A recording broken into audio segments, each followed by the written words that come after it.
A black woman, dressed in a sleek business suit, arrived at the airport holding a first-class ticket, ready to board her flight.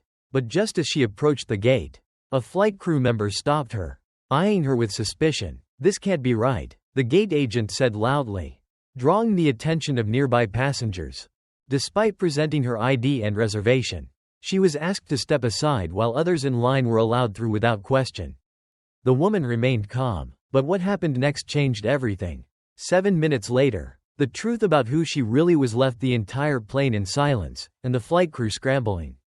This isn't just a story about a flight, it's about assumptions, power, and the moment the tables turn. Stick around, because the ending is one you won't see coming. Let me know where you're watching from. And if this resonates, don't forget to like and subscribe for more stories that matter. The hum of the airport was a familiar song, one of movement, expectation, and the quiet weight of lives in transit. Amina Jackson had long since learned how to navigate it. She moved through the terminal with the grace of someone who knew her destination intimately. But not so quickly that she seemed to chase after it. Her heels echoed sharply against the polished floor, each click announcing her presence to those who chose to notice. Few did. The gate loomed ahead, Gate 32 flickering in the overhead display like a neon omen. Amina adjusted the cuff of her blazer, the smooth fabric brushing her wrist like a silent assurance of the life she had built brick by brick. Degree by degree, and battle by battle, she had stood in courtrooms, under the gaze of men who underestimated her, and had left them silent with nothing but the weight of truth. But the arena changed depending on where you stood. In airports, no one asked for your title. They asked for your papers, your boarding pass, and sometimes, though rarely, outright proof that you belonged.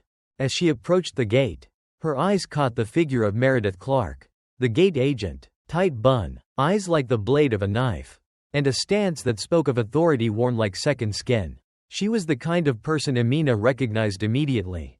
Not because she knew her, but because she knew the type. Amina had met women like Meredith in grocery stores, at fundraisers, and seated across tables in high-rise offices. They smiled when necessary, but always with a twitch of hesitation, as if politeness were currency best saved for someone else. "Good afternoon," Amina greeted as she handed over her boarding pass. Her voice, smooth and measured, filled the space between them. Meredith barely glanced at her, but something in the moment stretched, brittle and tense. Amina saw it, the flicker of doubt that crossed Meredith's face as her eyes dropped to the first-class stamp at the corner of the ticket. "This doesn't look right," Meredith said, her voice loud enough to carry. It was a simple sentence, but Amina felt the prickle of eyes shift toward her. The businessman behind her shuffled impatiently.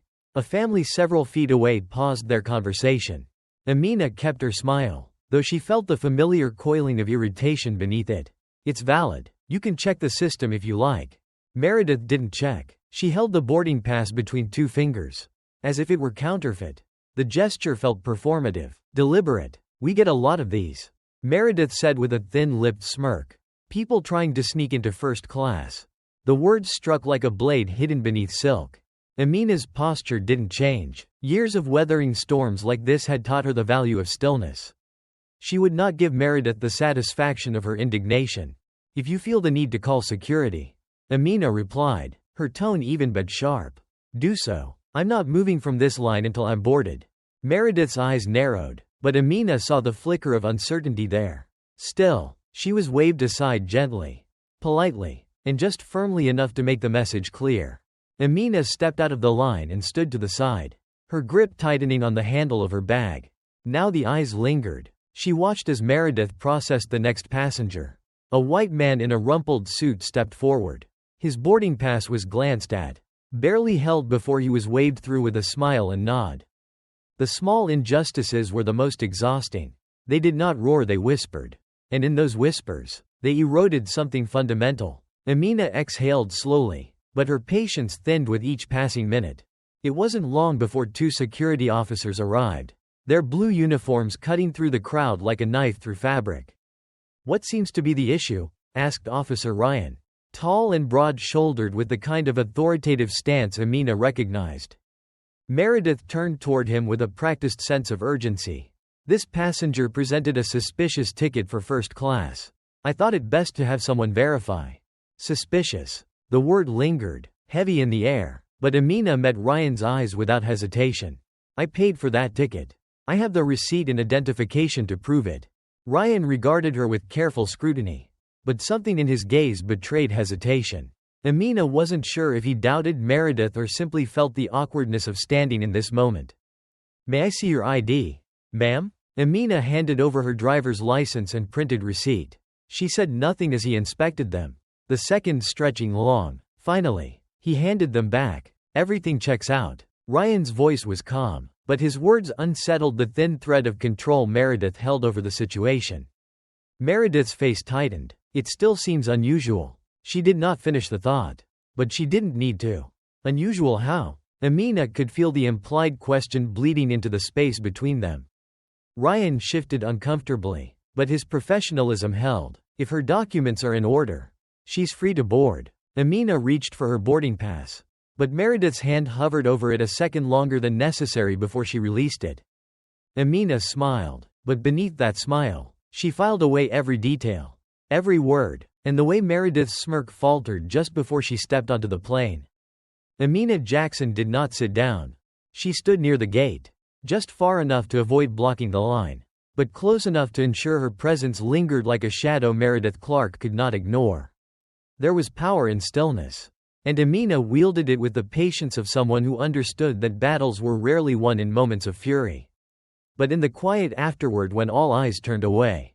Still, her stillness did not shield her from the weight of the glances. The man who had shuffled past her in line now stood near the window, his gaze flicking to her every so often, as if trying to reconcile her polished exterior with the small scandal unfolding at Gate 32. A young woman in workout gear clutched her backpack tighter as she passed. Amina felt it all, the subtle readjustments of space, the tightening of invisible lines around her. No one said it aloud, but she heard them clearly. You are out of place. It was not new. Years ago, it had been the high school counselor who insisted she aim for something more practical than law school. In college, it was the professor who told her that her writing, though impressive, lacked universal appeal. In courtrooms, it was the opposing counsel who consistently mistook her for an assistant, despite her name on the docket. And now, at Gate 32, it was a woman with a pinched smile and too much authority over who stepped forward and who was asked to wait. Amina glanced at her watch. The minutes crawled. Meredith processed the remaining passengers with a sudden lightness, her posture softening as the line dwindled. Her smiles grew wider, her small jokes at ease. She even lingered in brief conversations, handing back boarding passes with the warmth of an old friend. But each time Meredith's eyes flickered toward Amina, they hardened. Amina recognized the look for what it was: a performance for the audience, but a warning for her. Stay where you are. Know your place. By the time the last few passengers filed onto the jet bridge, the waiting area had thinned. Amina remained, arms crossed, her boarding pass still tight between her fingers. Meredith, finished with her duties, began gathering papers at the counter. She didn't look up, but her words cut the air like glass. The next flight board's in an hour. If you'd prefer to wait over there. Ma'am, I'm sure the seating is more comfortable. Amina smiled softly, though the sharp edge behind it was unmistakable. I'm quite comfortable here. A brief pause. Meredith's jaw tightened, but she said nothing. It wasn't a question of comfort. This, Amina knew, was about something deeper. Something that stretched beyond a seat assignment or an ID check. It was about small dominions. Little patches of power that people like Meredith held onto tightly, especially when faced with someone they believed shouldn't have them at all. Amina watched as Meredith made a call. Her back partially turned, though she couldn't hear the words. She could see the deliberate glance Meredith cast over her shoulder. The same security officer from earlier. Ryan returned a few moments later, now accompanied by a colleague. This one, shorter and younger, with the nervous energy of someone new to authority, stood a step behind him. Meredith's voice lifted with casual ease. I just wanted to confirm everything was squared away. Ryan nodded, but his eyes betrayed him when they settled on Amina. He did not like being called back. Amina stepped forward. Is there something else you need from me, officer? Ryan hesitated, glancing at his colleague as if for reassurance. No, ma'am, everything's fine. Good, Amina said, because I would hate to think I've become a security concern simply by standing here. Ryan shifted uncomfortably. His partner, still uncertain of the dynamics at play, remained silent. I apologize if there was any misunderstanding, Ryan offered, but his words stumbled over themselves, hesitant and hollow. There's no misunderstanding, Amina replied calmly, but her eyes locked with Meredith's. Only clarity. For a long moment, Meredith said nothing. She held Amina's gaze, but it wasn't defiance that Amina saw reflected there. It was discomfort, the kind that only came when someone like Meredith found herself suddenly on the wrong side of an assumption she had made with absolute certainty. Amina let the silence stretch until Meredith broke it. You're free to board, ma'am. I know, Amina answered softly. And with that, she stepped forward, heels clicking deliberately against the tile as she crossed the threshold to the jet bridge. But she didn't forget. No one ever truly forgets the waiting space where you're not told you can't enter. But you're made to wait long enough that the message settles deep into your bones. The jet bridge was colder than Amina expected. It stretched long and narrow, the hum of the engines outside vibrating faintly beneath her heels. Amina walked slowly, not because she was hesitant, but because she knew the weight of eyes trailing her footsteps. There was something different about the way people watched you once you had been made to wait. To Meredith Clark, the moment at the gate had passed. It was a minor event, a misunderstanding to be brushed away with the sweep of procedural language.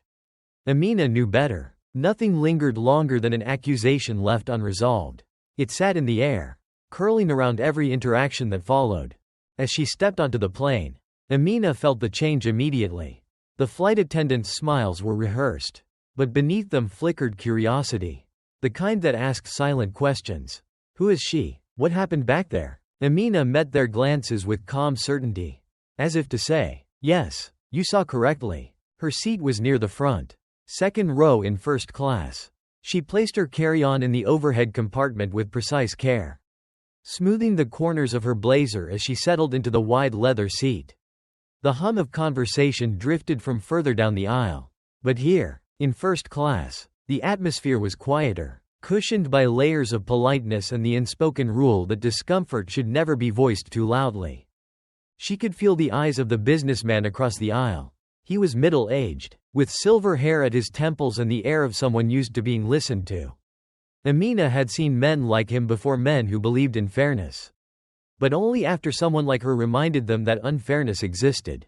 Glad you made it, he said, leaning in slightly, his voice low. Amina met his gaze. There was never a question that I would. He chuckled, though there was no humor in it. You handled that well. Well enough, Amina replied, though she didn't elaborate. She had long grown tired of being praised for composure in moments that should never have happened at all. The plane continued to board, and Amina let her head rest against the seat, closing her eyes for a brief moment. But even in the dim quiet, she could still hear Meredith's voice echoing in her mind. It still seems unusual. That was the nature of these moments. It was never about outright denial. It was about questions, small, carefully placed questions that forced you to explain yourself. They unraveled the quiet certainty you carried, making you justify what others had been granted freely. The plane's doors finally closed, and the captain's voice filled the cabin, announcing the duration of the flight. Amina barely registered the words. But then, excuse me, ma'am. Amina opened her eyes to find the lead flight attendant standing beside her seat. Her name tag read Laura Hastings, and her expression, though polite, carried the weight of something unsaid. Yes? I was asked to verify your boarding pass, Laura said, her voice just above a whisper. Amina's grip tightened on the armrest. Her eyes didn't flicker, didn't rise in question. Instead, she reached calmly into her bag, pulling out the pass Meredith had already scrutinized once. Laura examined it briefly, then offered a small, practiced smile. Thank you. I apologize for the inconvenience. Amina folded the pass, tucking it away without a word. Laura lingered, as if expecting some acknowledgement of the apology. But Amina's silence was deliberate, a reminder that not every slight could be smoothed over with politeness. The attendant withdrew. Across the aisle, the businessman frowned, shifting uncomfortably in his seat. They're not usually that persistent, he murmured. Amina arched a brow. Persistent is one word for it. He hesitated, then leaned forward slightly. I would have said something if they'd tried that with me. Amina met his gaze with quiet intensity. They wouldn't have tried. The man blinked, taken aback by the simple truth of it. There were no questions for him. No extra steps. No pauses to verify that he belonged. And that was the heart of it. It wasn't that Amina's ticket had been questioned. It was that the very idea of her being in this seat dressed as she was, speaking as she did, had unsettled something. That small sliver of doubt. Meredith's pause. Laura's second request. They were fragments of the same machine. A machine that didn't break apart loudly, but worked quietly, grinding down the edges of certainty piece by piece. The plane began its slow taxi down the runway. Amina let her eyes drift to the window, watching as the airport shrank behind her. It wasn't over. It was never over. But she had no intention of letting the silence swallow this moment whole. The plane had leveled at cruising altitude, but the cabin felt anything but steady. Amina Jackson sat upright, legs crossed, fingers laced lightly over her knee. But she wasn't reading the briefing on her tablet. The words drifted past her eyes without landing. Laura Hastings, the flight attendant, had returned to the galley. But Amina could still feel the lingering traces of the interaction. The weight of it sat in the seat beside her, quiet but present. Like an unwanted passenger no one had the courage to ask to leave. Across the aisle, the businessman, his name now revealed as Gregory Wells, shifted his focus back to his newspaper. But Amina saw the way his fingers drummed the armrest. He was troubled. Troubled not by what had happened to him, but by what he had witnessed happen to someone else. That, Amina thought, was often how it worked. It wasn't the injustice itself that disturbed people like Wells. It was proximity to it. The realization that fairness was a fragile currency, one that some could spend endlessly, while others, like her, had to fight to earn in small, begrudging increments. She was used to it. But used to it did not mean numb. As the flight moved forward, Amina's eyes traced the slow, methodical movements of the crew. Laura seemed to avoid her row now, making rounds at the back before looping forward as if the air around Amina's seat was thinner. And maybe it was. Moments like these had a way of drawing oxygen out of the room, replacing it with a quiet discomfort that everyone felt but refused to name.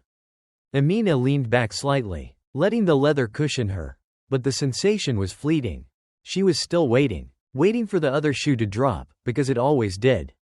And it wasn't long before it happened. A soft chime overhead. "Ladies and gentlemen," the captain's voice drifted through the cabin, calm and precise. "We've received word of some moderate turbulence ahead. Please remain seated and keep your seatbelts fastened." A ripple of mild concern passed through the rows. The faint sound of belts clicking filled the space. Amina secured hers and glanced out the window.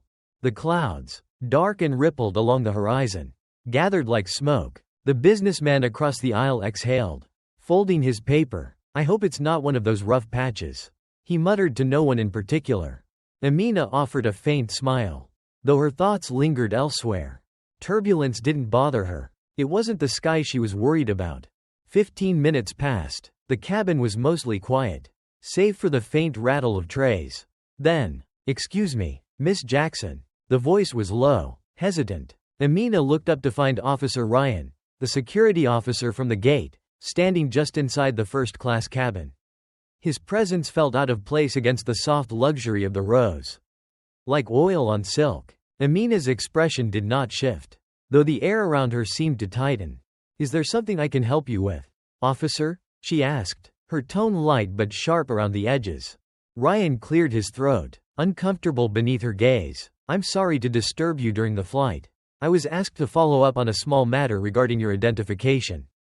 There it was. The other shoe. Amina kept her posture relaxed, though inside, she felt the quiet flicker of heat rising beneath her skin.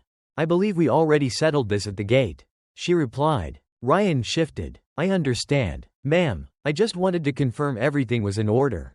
It won't take long." She glanced around the cabin. Passengers pretended not to listen, but their ears stretched invisibly toward the conversation.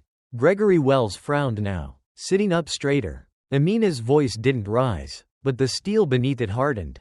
"Tell me, Officer Ryan," she began slowly, "how often do you follow passengers onto a plane to confirm their identification after they've already been cleared through security twice?" Ryan hesitated. "It's not standard, but we just wanted to be thorough."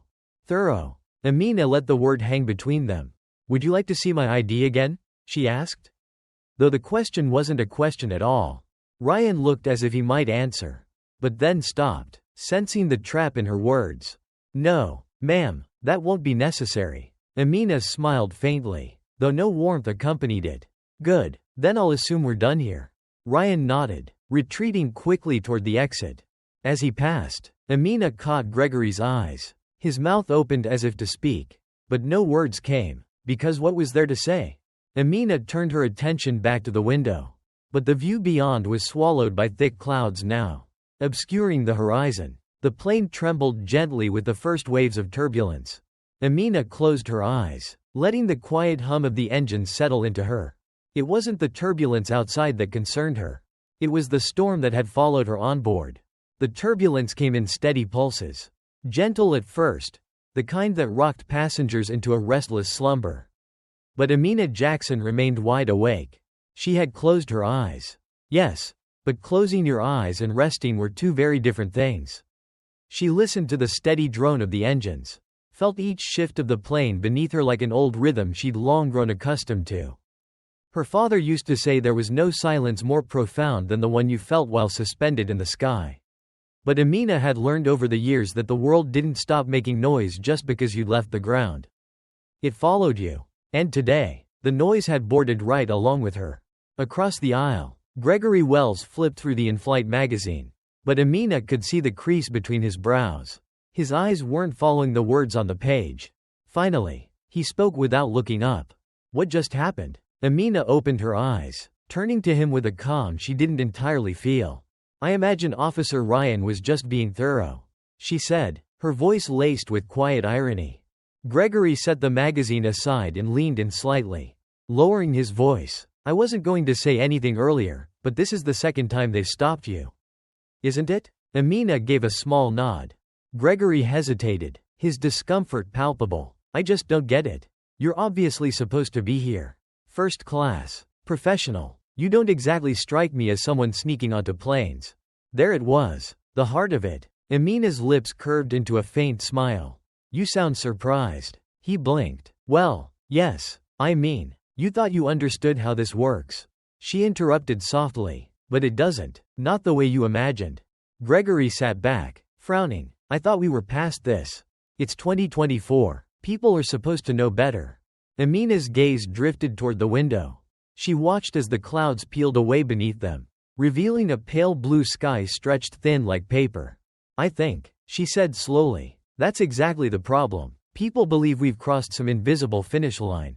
They assume the work is done.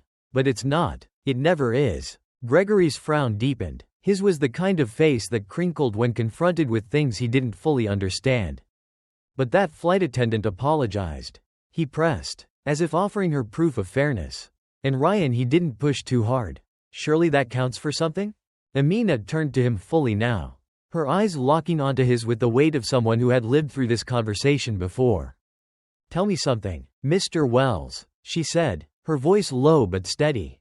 "If I hadn't been wearing this suit, if I hadn't been holding a first-class ticket, do you think I would have even made it this far?" Gregory opened his mouth to respond but found no words waiting. Amina continued, "You think the apology means something. But apologies are easy. They don't erase the fact that I was the only one questioned. Twice. And if I hadn't held my ground, do you honestly believe I'd be sitting here now?" He looked away, shifting in his seat. "I guess not," he admitted finally. Amina softened, just slightly. She didn't fault him for his hesitation. This was how most people moved through the world, not with malice, but with blinders. Gregory cleared his throat. "It's strange, isn't it?" he mused quietly. "To build a life, work hard, succeed, and still have to prove you deserve the seat you've already paid for." Amina's smile returned, thin but sharp. "Strange isn't the word I would use." The plane jolted suddenly, knocking the edge of her glass of water. Amina caught it swiftly, steadying the cup before it could spill. Gregory let out a nervous chuckle. "Maybe I should have had that second bourbon after all," he muttered. Amina didn't reply. Her mind had already drifted elsewhere, back to the gate. Back to Meredith Clark's skeptical gaze. She thought of all the Meredith Clarks she'd met in her life. The teachers who told her she was bright for someone like you. The colleagues who forgot to CC her in emails. The clients who assumed the younger white associate was the attorney in charge, even when Amina was the one standing at the head of the table. It was never overt. That was the trick of it. Subtle enough to deny, sharp enough to cut. She leaned back in her seat, exhaling slowly. "Mr. Wells," she said without turning her head. If you really thought we were past this, then why did you feel the need to speak up back at the gate?" Gregory froze, his hand hovering over his glass. Amina let the silence fill the space between them. People always knew the truth. The problem was they didn't like saying it out loud. The seatbelt sign flickered off with a soft chime. But Amina Jackson didn't move. Gregory Wells shifted in his seat beside her, stretching his legs, but Amina remained perfectly still. The plane's gentle hum filled the cabin, but it was the silence around her that carried the most weight. She could feel it, the unspoken tension resting on the shoulders of the passengers around her. No one said it aloud, but they all knew. They had watched as Officer Ryan lingered too long at her seat. Watched as the flight attendant avoided her gaze afterward. Watched as Amina smiled, polite and composed, though the heat simmered beneath her skin. And they had said nothing. Gregory's voice finally broke the silence. "I suppose I spoke up because..." He paused, searching for words that didn't seem to come easily. "Because it felt wrong." Amina turned her head slightly, catching his eyes. "It felt wrong," she echoed, her tone even but sharp at the edges. "But not wrong enough to stop it." Gregory shifted again, crossing one ankle over the other, his discomfort settling in deeper. "I thought about it. Back at the gate, I almost said something. But you didn't," Amina replied softly. He opened his mouth, then closed it. Amina leaned back, folding her hands in her lap. "I don't blame you," she said. "It's easier not to get involved. I've seen it happen my entire life. The looks, the glances, the quiet shifting of weight from one foot to the other. As if saying something would tip the balance too far." Gregory frowned. "I wanted to believe she was just following procedure." Amina laughed, not bitterly, but in that low, known way that felt heavier than anger. "You can dress it up however you like," she said, "but at the end of the day, you recognized it for what it was. You didn't need someone to explain it to you." Gregory's gaze dropped to the empty glass on his tray table. Amina studied him for a moment. The lines creased around his eyes, the graying hair at his temples. He had the look of a man who had lived long enough to witness the world shift, but not so much that he had fully reckoned with how little it had changed. After a long pause, he spoke again. "You're right," he admitted. "I knew." Amina didn't respond. She didn't need to. The admission hung between them like fog, heavy and undeniable. Gregory rubbed his hands together as if brushing away invisible dust. "You know," he said, his voice quieter now, "when I was younger, I thought things like this were louder. I thought racism looked like people shouting in the streets, signs on water fountains, and politicians arguing on television." Amina's eyes softened, but her expression didn't change. "It was loud once," she said, "but over time, it learned how to whisper." Gregory looked at her then, really looked at her, and for the first time, she saw something shift behind his eyes. "Those whispers," Amina continued, "are what exhaust people like me. They don't scream at you. They don't slam the door in your face.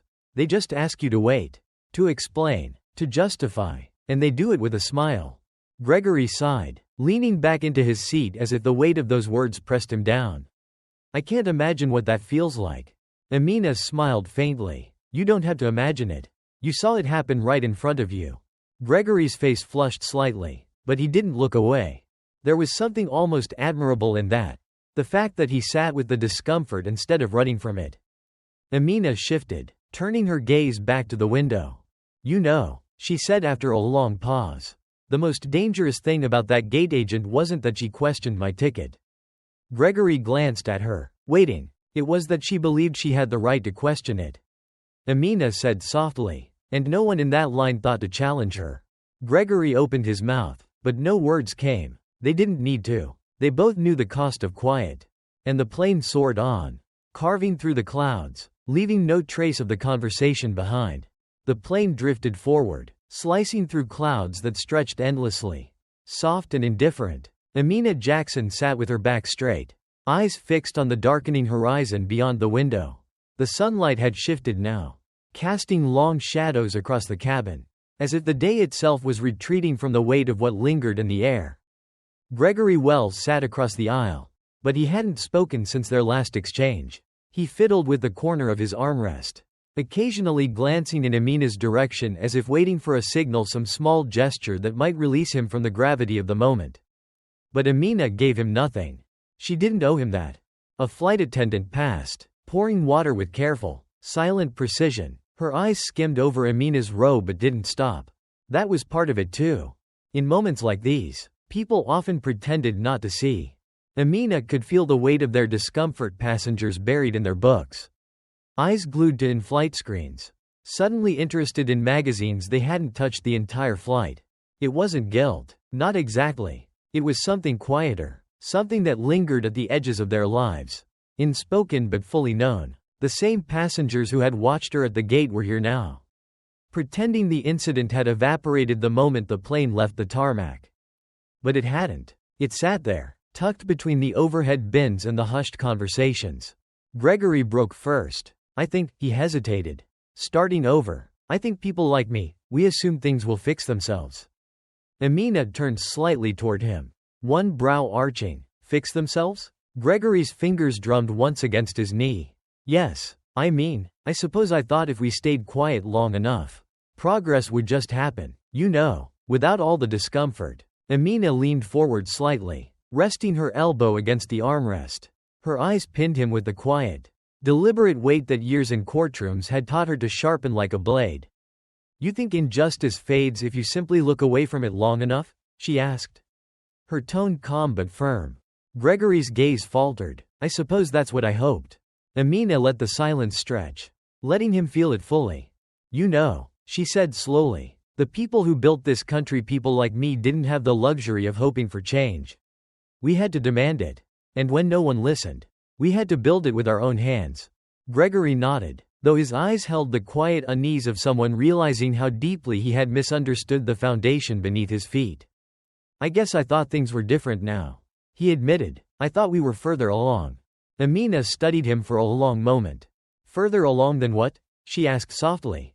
Than fire hoses and protests on the evening news? Gregory hesitated. Racism isn't something you bury. Amina continued, her voice unwavering. It shifts. It learns. It moves from the streets into boardrooms. From front doors to job applications. From courtrooms to airport gates.